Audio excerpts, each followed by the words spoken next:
Amén. Amén, hermanos. Si tienen sus Biblias, pueden abrir conmigo en el Evangelio de San Marcos, capítulo 8, desde versículo 27. Hay una historia muy interesante en esta parte de la Biblia, que todos los tres evangelios, como Marcos, Mateo y Lucas, nos dicen esta historia, como contienen esta historia. Y es algo que es muy importante y parte de la historia de Pascua. Y ahora estamos en este camino, hasta esta festividad de Pascua. Yo creo que es muy importante para nosotros pensar de esto y aprender de esto.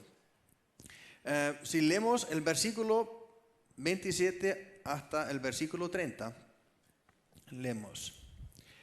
Jesús y sus discípulos salieron hacia las aldeas de Cesarea de Filipo. En el camino les preguntó: ¿quién dice la gente que soy yo? Unos dicen que Juan el Bautista, otros que Elías y otros que uno de los profetas, contestaron. ¿Y ustedes? ¿Quién dicen que soy yo?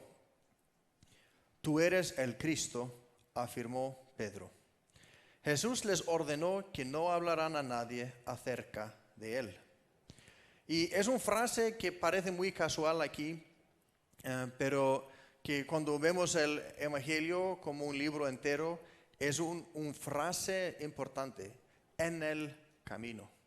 Porque el libro de San Marcos es como los primeros 8 capítulos, más o menos. Es como la historia de Cristo, y es como una historia de milagros, de cosas que, como sanando a personas, y en cualquier lugar donde va, es como hay más personas que quieren seguirle. Es como es muy popular, es como un famoso. Es como, y ser un discípulo de él, se sienten quizás un poco famosos también. Estoy con él, estoy con Jesús, este famoso sí, pastor, milagroso. Y los primeros 8 capítulos son un poco como gloriosos, uno puede decir. Es como un éxito, un movimiento que está creciendo, pero hay un cambio en capítulo 8. En capítulo 8 cambia el enfoque y no vemos más milagros. Bueno, vemos milagros, pero esto no es el enfoque. Cristo empieza a poner su mirada hasta el monte de Calvario. Y es interesante que en la historia estamos en lo más norte en Israel que se puede estar. Como donde está el fuente del río de Jordán.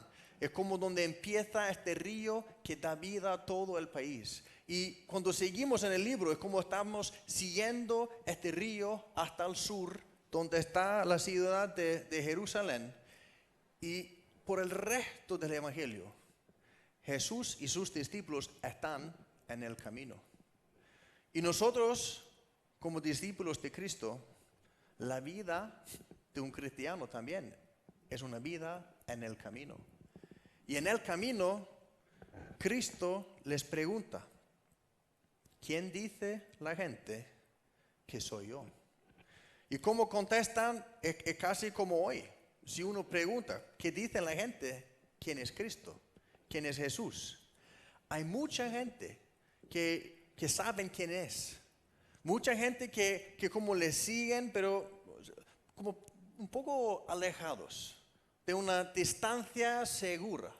Saben quién es. Quizás escuchan su enseñanza.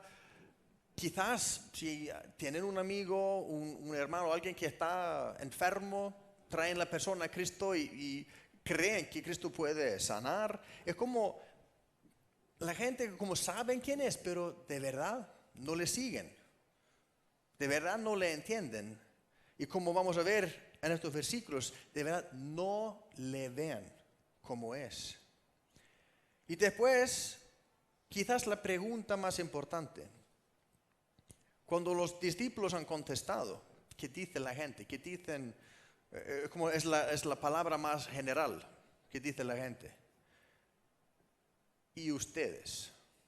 ¿Quién dicen que soy yo? Y eso es una pregunta que tenemos que preguntarnos. ¿Quién digo yo? ¿Quién es Cristo? ¿Quién es Jesús? Y parece quizás una pregunta muy simple, muy sencilla, algo que, claro, yo tengo una contesta correcta. Pedro ha afirmado, ha contestado, tú eres el Cristo, tú eres el Mesías. Y esto es 100% correcto. Pero como vamos a ver, él ha dicho la cosa correcta, pero no ha entendido quién es Jesús. Porque muchas veces usamos la palabra correcta, usamos el frase correcto, tenemos la idea correcta, pero sin embargo tenemos una agenda. Yo uso la palabra correcta, pero yo pongo como el sentido mío en esto. Lo que yo pienso cuando yo digo el Cristo o el Mesías, yo tengo mis deseos de qué hace este Mesías para mí, o cómo sea este Mesías. Y Cristo les ordenó que no hablaran a nadie acerca de él. Yo creo que porque la gente también tenía sus ideas, quién es el Mesías, y si el pueblo había tenido este sentido, él es el Mesías y lo sabe y él quiere ser el Mesías, quizás hubiera empezado una revolución o alguna otra cosa que no era la voluntad de Cristo. Luego comenzó a enseñarles, esto como después de esta respuesta de Pedro, luego comenzó a enseñarles, el Hijo del Hombre tiene que sufrir muchas cosas y ser rechazado por los ancianos, por los jefes de los sacerdotes y por los maestros de la ley. Es necesario que lo maten y que a los 3 días resucite. Hablo de esto con toda claridad. Y muchas veces cuando leemos los evangelios, porque sabemos que los evangelios fueron escritos, 50 años después, muchas veces lo vemos las cosas explicadas con el entendimiento que tenían después. Pero ahora es como Marcos quiere hacerlo muy claro, que esto no es su entendimiento de después. Él está explicando, él lo ha dicho así. Él lo ha dicho muy claro, muy fuerte, con estas palabras que vamos a Jerusalén. El Hijo del Hombre será rechazado, matado y después 3 días resucitado. Hablo de esto con toda claridad. Pedro, que ha dado la respuesta correcta. Tú eres el Mesías. Pedro lo llevó aparte y comenzó a reprenderlo. Pedro, yo imagino que Pedro quizás era un hombre que entendía cómo funciona el mercado y las esfuerzas del mercado, y él ha visto, Cristo, Jesús, estás construyendo un movimiento grande, un movimiento que crece cada día con cada milagro, con cada enseñanza, cuando das la pan a comer, es como estamos creciendo y vamos a cambiar esta nación. Pero que no puedes hablar así, que me van a matar, voy a ser rechazado. Es como, no es bueno hablar así. La gente quizás quieren seguirte, pero no seguirte hasta tu muerte. Por favor, no puedes hablar así. Pedro reprendió a Jesús cuando él ha explicado cómo el Mesías quería ser revelado. Y después, esta palabra es muy interesante de Jesús. Pero Jesús se dio la vuelta, miró a sus discípulos y reprendió a Pedro. Aléjate de mí, Satanás, le dijo. Y esta palabra Satanás solo significa enemigo o el que está contra ti. No estoy diciendo que Pedro es Satanás, pero enemigo. Es como tus palabras son como las palabras del enemigo. Tus palabras son como las palabras del tentador. Aléjate de mí. Cuando leemos los evangelios y las cartas del Nuevo Testamento, la carta a los Filipenses, Pablo explica que cuando Cristo ha venido a la tierra, Él ha sido 100% Dios y 100% hombre. Y que Cristo ha sido obediente hasta la cruz. Para Jesús, en este capítulo 8, mirando hasta Jerusalén, mirando hasta donde hará este sufrimiento, esta muerte, esto fue pregunta de obedecer al Padre. Y Cristo, con esta lucha interna que vemos lo más fuerte en el jardín de Getsemaní, decidiendo obedecer al Padre, uno de sus amigos más próximos le dice: no puedes hablar así, no piensa como así, esto no puede ser, aléjate de mí. Tú no piensas en las cosas de Dios, sino en las de los hombres. Cuando Pedro ha dado su respuesta, tú eres el Mesías, fue la respuesta correcta. Pero Pedro tiene sus ideas de qué hace el Mesías. Y para ser honesto, yo creo que nosotros todos tenemos nuestras ideas que preferimos que hace el Mesías. Yo tengo cosas que yo quiero que el Señor hace por mí. Si yo voy a seguir a Jesús, es como, sí, me gustaría que me protege, me gustaría que no me faltará nada, me gustaría que me bendice. Es como, esto no es nada malo, esto es normal. Pero Cristo no ha venido solo para darme las cosas que yo quiero. Seguir a Cristo es ninguna garantía que la vida será cómoda o fácil. Lo más importante cuando seguimos a Cristo es que nosotros tenemos que confiarle 100%, porque Él es el Mesías. Él sabe dónde va, Él sabe qué es el camino hasta la vida, pero yo no. Cristo es el Mesías y va a ser coronado después, pocos días, en Jerusalén, elevado en un cruz romano. Él es el Mesías, pero no es el Mesías que ellos han querido quizás. No es el Mesías como ellos han pensado. Muchos de nosotros queremos un Mesías que sigue nuestra agenda. Pero la verdad es que no podemos ver Cristo si buscamos un Cristo que es como mis ideas o lo que yo quiero. Mucha gente que han seguido a Cristo, ¿qué dice la gente quién soy?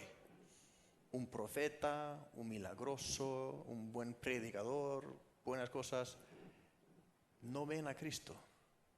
Ustedes, ¿quién dicen ustedes que yo soy? Mesías, sí. ¿Pero qué significa? Y este capítulo, lo que vemos en la historia que sucede, es una revelación de quién es Cristo, quién es Jesús. Después, Pedro ha hablado con Jesús, se reprendió: no puedes hablar así, no es bueno para este movimiento, no es bueno, no es sabio. Es como Jesús sigue y lo hace un poco peor. Él dice a la multitud, llamó a la multitud y sus discípulos: si alguien quiere ser mi discípulo, les dijo, que se niegue a sí mismo, lleve su cruz y me siga. Porque el que quiere salvar su vida, la perderá. Pero el que pierda su vida por mi causa y por el evangelio, la salvará.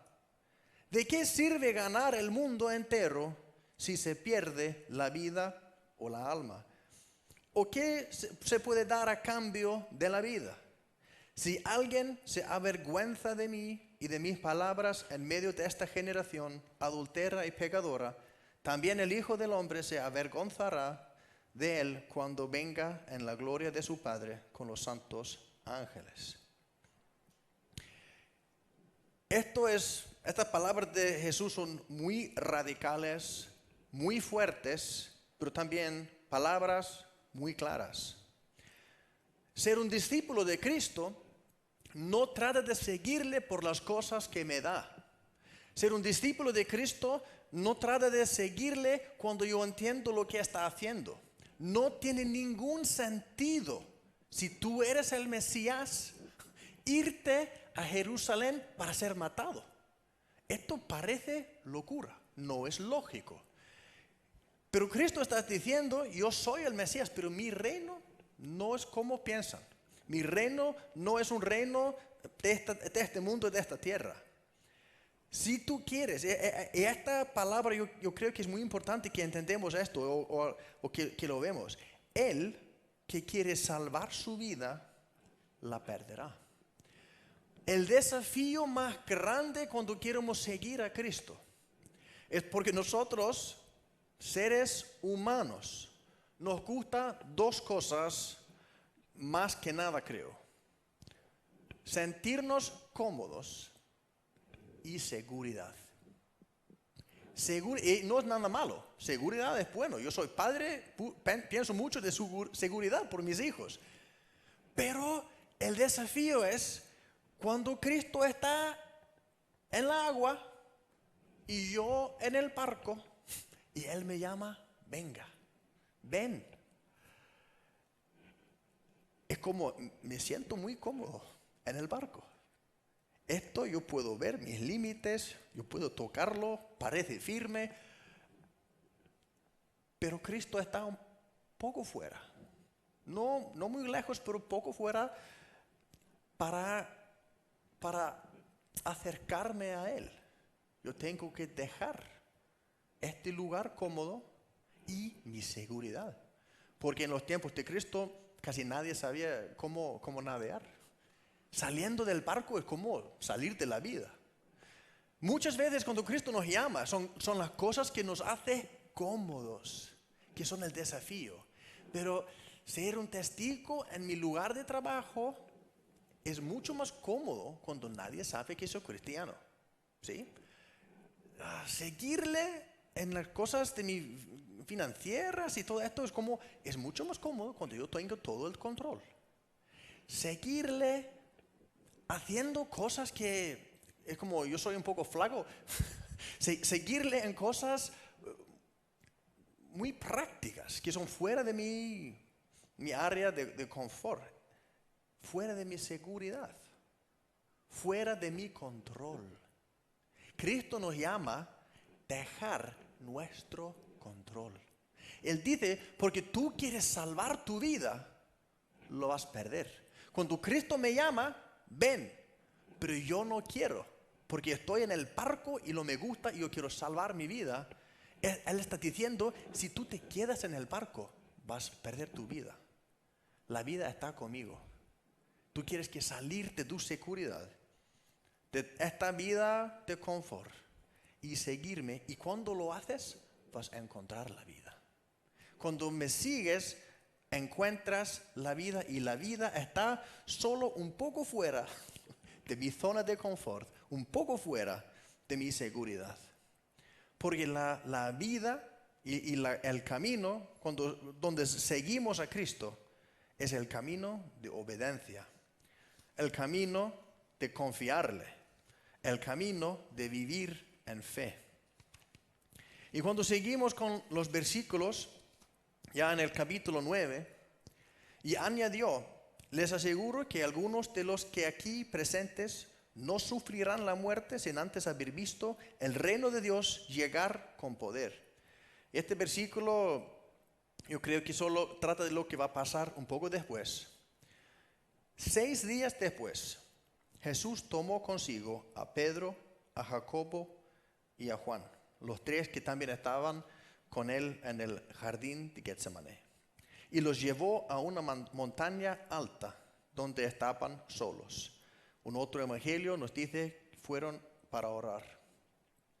Ahí se transfiguró en presencia de ellos.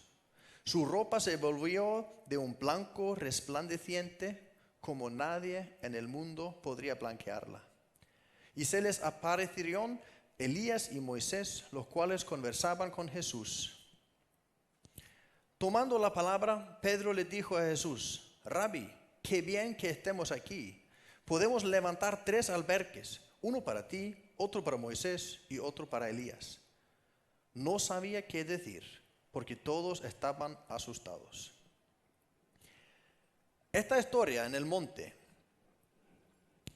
tenemos que recordar qué ha pasado antes. Esta pregunta, ¿quién dice la gente quién soy? Un profeta, un maestro, un buen hombre. ¿Y ustedes? ¿Qué dicen ustedes quién soy? Tú eres el Mesías, el Rey que viene, el Salvador que viene. Y después Cristo ha empezado a explicar cómo Él es Mesías. Él ha empezado, mi camino no es el camino de gloria y éxito y suceso. Mi camino es el camino de obediencia, de fe, de confianza y a veces sufrimiento. Al menos el camino de Cristo mismo. Esto fue su camino duro y imposible para nosotros a seguir. Solo Él lo podía.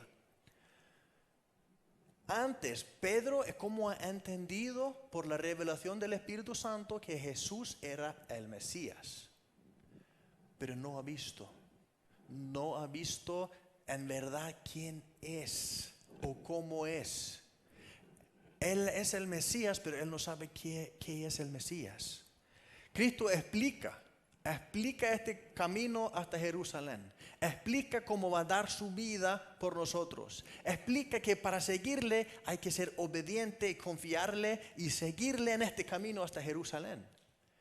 Y solo después de esto, solo en el contexto de ser discípulo de Cristo, solo en el contexto de tener la fe que esto puede ser la obra de Dios, solo en este contexto ven la gloria de Jesús. En este monte van a orar y estos tres, y cuando Cristo es como transfigurado, hay dos personas que aparecen, Moisés y Elías. Estos dos hombres, claro que fueron profetas, Moisés con la ley, Elías como el profeta más grande, pero estos dos también tienen una cosa en común. Estos dos, yo creo que son los únicos hombres, quizás fuera de Isaías, que han visto la gloria de Dios. ¿Recuerdan cuando Moisés fue a montaña a recoger los 10 comandamientos? Él fue a la montaña, se ha quedado 40 días y después cuando ha regresado con los comandamientos, había como resplandecido porque estaba en la gloria de Dios. Pero esta luz no venía de él. Esto fue la luz que venía de Dios y él todavía está resplandeciendo la gloria de Dios. Elías, después de llevar fuego de los cielos, se fue al desierto, al mismo monte, y se ha escondido en la montaña, mientras que la gloria de Dios ha pasado. Y después, cuando Dios había pasado, él podía salir para ver la gloria pasando. Y aquí están, en el monte con Jesús. Cuando Jesús es transfigurado y revela su gloria. Moisés no tenía su propia gloria. Lo que resplandecía de él era la gloria de Dios reflejada en él. Aquí es como la luz, la gloria viene de Cristo. Es interesante que en el Evangelio se dice que después de 6 días, normalmente en Marcos se dice solo de repente o un poco después o algunos días después. Esto es muy específico, 6 días. Y muchos, yo no soy ningún escolar bíblico, pero muchos de ellos creen que estas dos historias pasan en días importantes en el calendario judío, calendario bíblico. En la Biblia hay muchas como fiestas que había que celebrar. Una de las fiestas más grandes era Yom Kippur, el día de expiación. En este día, esto fue el único día del año que el sacerdote más alto podía entrar lo santo de los santos, el lugar más santo en el templo, El templo tenía sí, niveles diferentes y algunos eran para el público, otros solo para los sacerdotes. Y este lugar tan santo era solo para el sacerdote más alto, el sacerdote más grande, un día en el año. Él entraba la presencia propia de Dios con la sangre de la oferta. Y esto también fue el único día en el año que el sacerdote usaba el nombre de Dios, el nombre que Dios había revelado a sus siervos. El nombre que es tan santo que en la Biblia hebrea cuando lo escriban no ponen las letras del nombre propio, ponen las letras de Señor. Porque cuando lo están leyendo es demasiado santo, no pueden leerlo, solo pronuncian Señor. Y todo el mundo sabe, el nombre que Dios nos ha dado está. El único día que el sacerdote dice este nombre fue el mismo día que Jesús ha preguntado a los discípulos, ¿quién dice la gente quién soy? Y ustedes, ¿qué dicen quién soy? Esto tiene sentido. Esto significa algo. 6 días después, están celebrando la fiesta de tabernáculos. Están como recordando que por 40 años hemos vivido en el desierto, hemos seguido el pillar de fuego o nube, siguiendo el Señor. Y hacen como cabañas para celebrar esto. Y quizás por esto, cuando Pedro ve a los todos, podemos hacer, ¿qué dice? Como cabañas o casitas para ustedes. Quizás para celebrar la fiesta. Es tontería. Y la Biblia lo dice. Lo he dicho porque no sabía qué decir, porque eran asustados. Algo y no quiero estrechar la idea, pero en el Evangelio de San Juan, leemos que la palabra convirtió como venido como hombre o como carne, y Él ha vivido con nosotros o entre nosotros. Y esta palabra para vivir o estar es la palabra literalmente tabernacular. Él ha hecho su tabernáculo entre nosotros. Y durante esta fiesta de tabernáculos, esta idea, porque el tabernáculo era el templo, pero la gente de Israel vivían en estas cabañas. Yo creo que la palabra es como ha dicho Pedro, lo estoy buscando, esto es como una palabra nueva para mí, un albergue. Todo el mundo vivía en albergues, pero el templo de Dios también estaba en un albergue. Tiendas, gracias. Vivían como en tiendas y de fuera parecía lo mismo. Parecían casi todos lo mismos, pero uno de estas tiendas, contenían la presencia de Dios. La palabra ha vivido con nosotros, entre nosotros, tabernaculado entre nosotros. Y es como en este día, esta fiesta de tabernáculos, quizás esta tienda lo más fuera está sacado y podemos ver lo que hay dentro. Cristo glorificado. Podemos ver la gloria de Jesús en el contexto de su sufrimiento, en el contexto de su oferta, en el contexto del Calvario. Y lo que pasa después también tiene mucha conexión con el Antiguo Testamento. Leemos en el versículo 7 que después Pedro, asustado con su idea de hacer albergues, entonces apareció una nube que los envolvió, de la cual salió una voz que dijo: este es mi Hijo amado, escúchenlo. Y esta nube lo vemos en el Antiguo Testamento, que como siempre cuando viene la presencia de Dios, está como viene en una nube. Cuando Moisés ha entrado la tienda de como comunión, donde él ha encontrado al Señor, la gente ha visto Moisés entrar y después desciende la nube. Y saben que, wow, Dios está. Cuando han construido el tabernáculo y hay como la fiesta de inaugurarla, la gloria de Dios viene en una nube. Cuando Salomón construye el templo y hay la fiesta de inaugurarla también, la gloria de Dios viene en una nube. Siempre cuando la gloria de Dios viene como esta nube. Cuando ven la gloria de Jesús, desciende esta nube que los envolvió y oyen la voz del Padre. Este es mi Hijo amado, escúchenlo. Es interesante que el Padre dice escúchenlo en el contexto cuando Cristo ha explicado qué significa seguirle, qué significa cómo Él es el Mesías, cómo Él va a vencer o hacer o encontrar o cómo vamos a ver su victoria sobre el pecado y las esfuerzas de la oscuridad.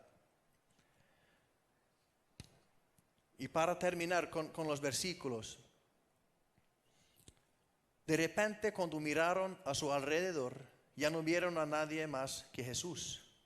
Mientras bajaban de la montaña, Jesús les ordenó que no contaran a nadie lo que habían visto hasta que el Hijo del Hombre se levantara de entre los muertos. Guardaron el secreto, pero discutían entre ellos qué significaría eso de levantarse de entre los muertos.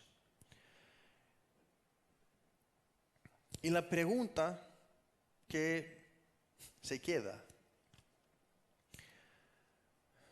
¿cómo seguimos a Jesús? Este mensaje quizás parece pesante y duro y costoso, y lo humano, lo carnal, es que nosotros elegimos un camino doloroso y lo seguimos. Para ser santo hay que sufrir. O para que Dios está alegre, yo no puedo estar feliz. O yo tengo que tener una vida terrible para ser espiritual. Esto no es lo que hay aquí. Lo que el Señor nos está explicando es que para que Él pueda ser el líder de mi vida, yo tengo que dejar el control. Para que yo pueda seguirle, yo tengo que confiarle. Para que Él pueda ser Señor, yo tengo que dejar de ser Señor. Yo tengo que confiarle que cuando Él me guía hasta algo que me parece peligroso o doloroso o costoso, que Él me ama, que Él es bueno y lo mejor es que seguirle. Porque quedarme aquí es muerte, pero seguirle por allá es vida. Esto es la diferencia. Y sabemos ahora, después, nosotros hemos visto la victoria de Cristo. Sabemos que cuando Él se fue a Calvario, fue una victoria. Para las esfuerzas de la oscuridad, por un momento, parecía como victoria por ellos. Pero después, con esta muerte, Cristo ha vencido la muerte.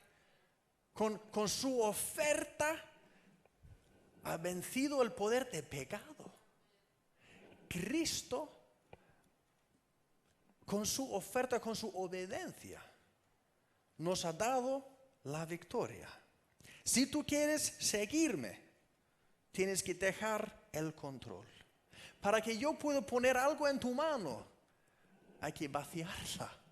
No puedes mantener o quedar todo lo que tienes en tu vida y esperar que Dios te da algo nuevo. Si tú quieres recibir lo nuevo del Señor, tienes que dejar lo de la vida antigua. Si queremos ver la gloria de Jesús, hay que empezar con esta pregunta. ¿Quién dices tú que Él es? Es posible parecer cristiano o quizás ser cristiano, esta palabra, ¿cómo se va a definir?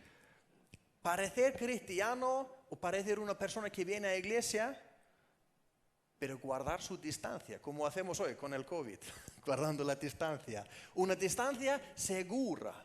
Yo me quedo, es como me acerco tanto que yo puedo oír lo que dice. Yo puedo ver los milagros y si me falta algo, yo puedo acercarme y pedir las cosas.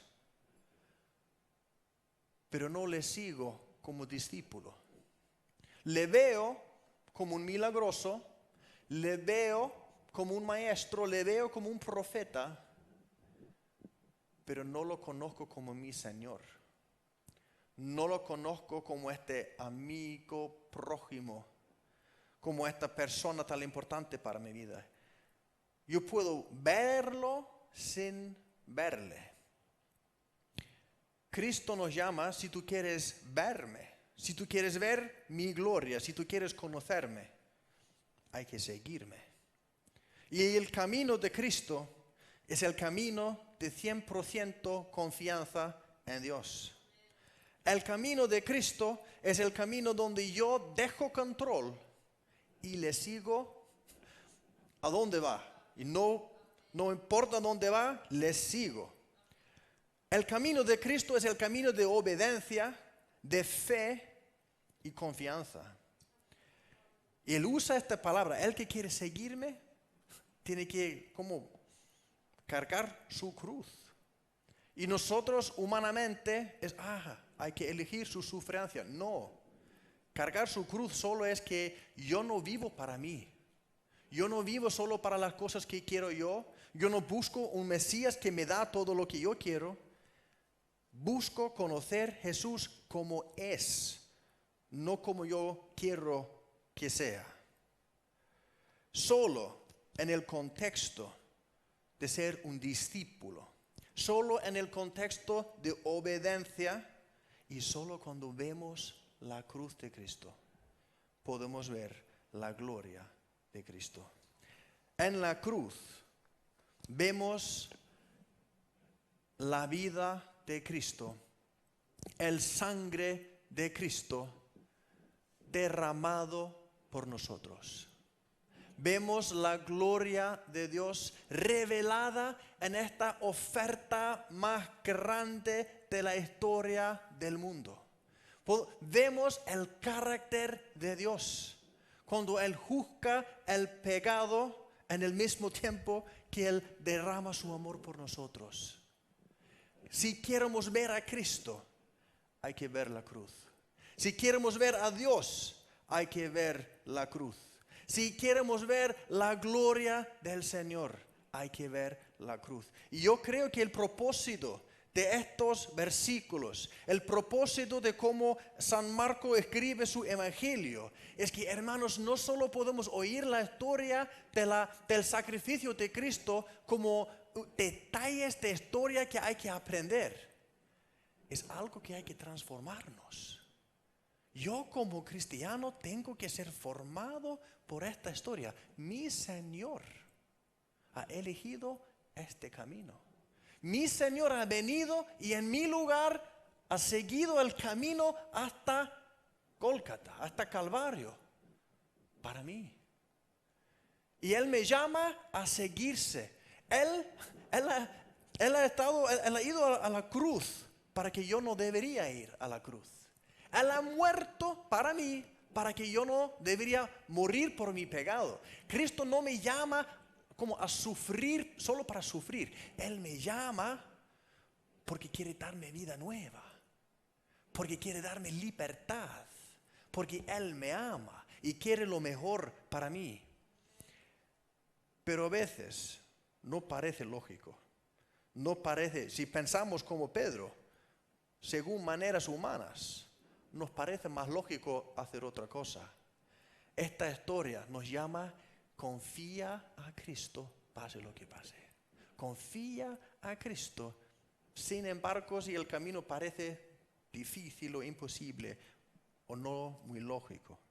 Y en mi español roto, quiero orar. Y gracias a Dios que Él es el traductor mejor del mundo, me puede entender. Porque yo creo que este tiempo del año, cuando pensamos de lo que pasó en Jerusalén hace 2000 años, como cristiano, hay que ser formado por esto. Si solo conocemos la historia y la historia no me forma, falta algo. Porque yo creo que es más importante cómo yo he sido formado por el Evangelio que las cosas que yo sé sobre el Evangelio. Podemos saber muchas cosas, pero si Dios no me ha formado, no ha pasado nada. Yo quiero orar, y esto yo puedo decir, esto es mi oración durante este tiempo. Y pueden orar conmigo. Señor, te damos gracias por este tiempo del año cuando estamos pensando de Pascua y lo que tú has hecho por nosotros hace todo este tiempo. Y Señor, yo quiero ver tu gloria.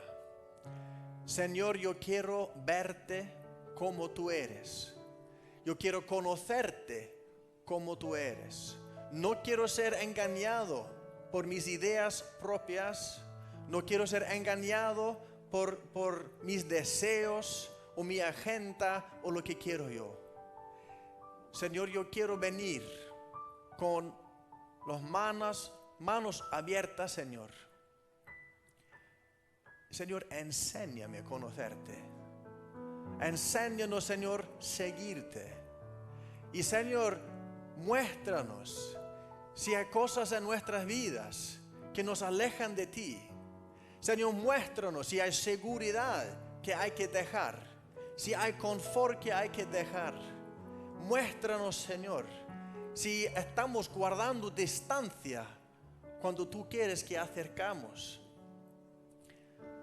Señor, yo oro hoy que durante estas semanas no solo vamos a oír una historia que conocemos, pero que por el poder de tu Espíritu Santo nos vamos a ser formados por lo que tú has hecho por nosotros, que te vamos a ver como revelado en la cruz. Y te damos gracias, Señor, que la historia no termina en la cruz, porque, Señor, tú has vencido la muerte, has vencido el pecado, has vencido todo lo malo. Y te damos gracias que tú das esta victoria a nosotros. Y solo pedimos, Señor, que nosotros podamos recibir esta vida en plenitud. Enséñanos, Señor, ser discípulos, fórmanos y líbranos en el nombre de Jesucristo.